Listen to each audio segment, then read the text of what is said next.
Greetings, MCC. I'm Reverend Craig Cranston, and what an honor and a privilege it is for me to come before you today.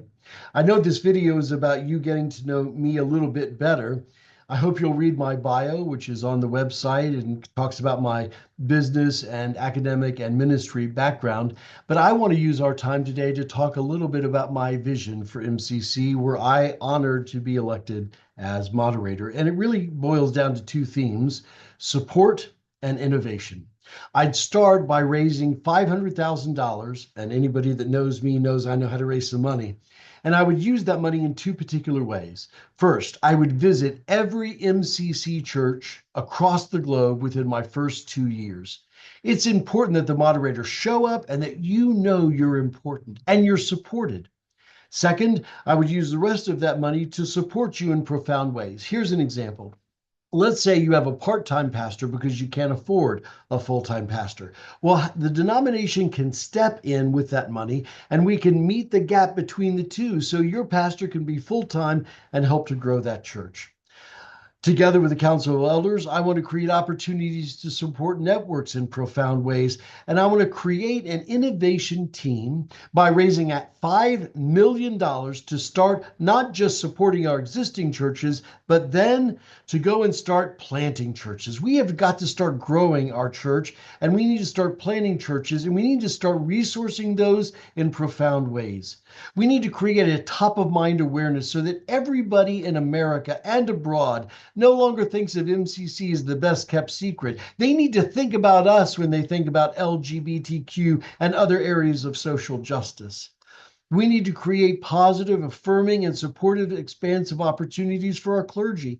They've been doing tireless work for years, and we need to create opportunities to support them.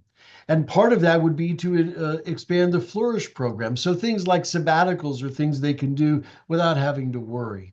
You know, there are so many things that I would do. And I hope that my idea, just briefly sharing with you about support and about innovation, gives you a flavor, just a taste of where I would head were I to be elected moderator. The hard truth is that our denomination over the last 10 years have been in substantial decline. We have 91 churches in the US, and almost 30% of those 91 churches have 25 or fewer members.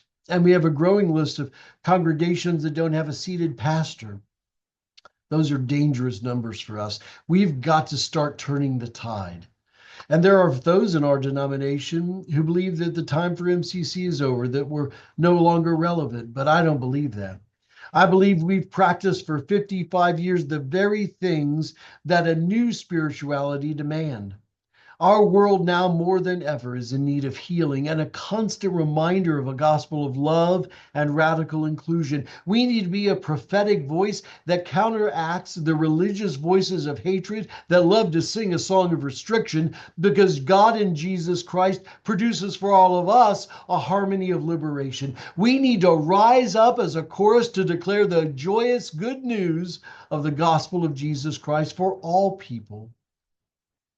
Reverend Elder Troy Perry, in his book, Don't Be Afraid Anymore, recounts how in 1972 at our third general conference, he was getting ready to ordain Jim Sandemeyer, and Jim was preaching that day, and he said in his sermon, and I quote, "God would desire that we stop talking about going out of business and start actually being the new prophetic voice to the world."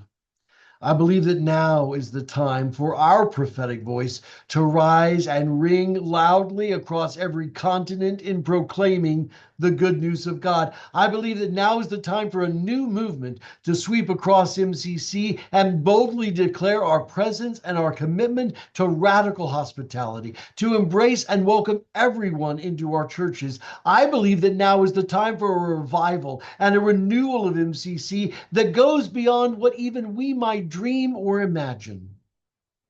I hope that you're going to join me in what I believe the Holy Spirit is calling all of us into: a new time, a new season, and a new hope for MCC. Blessings to you all.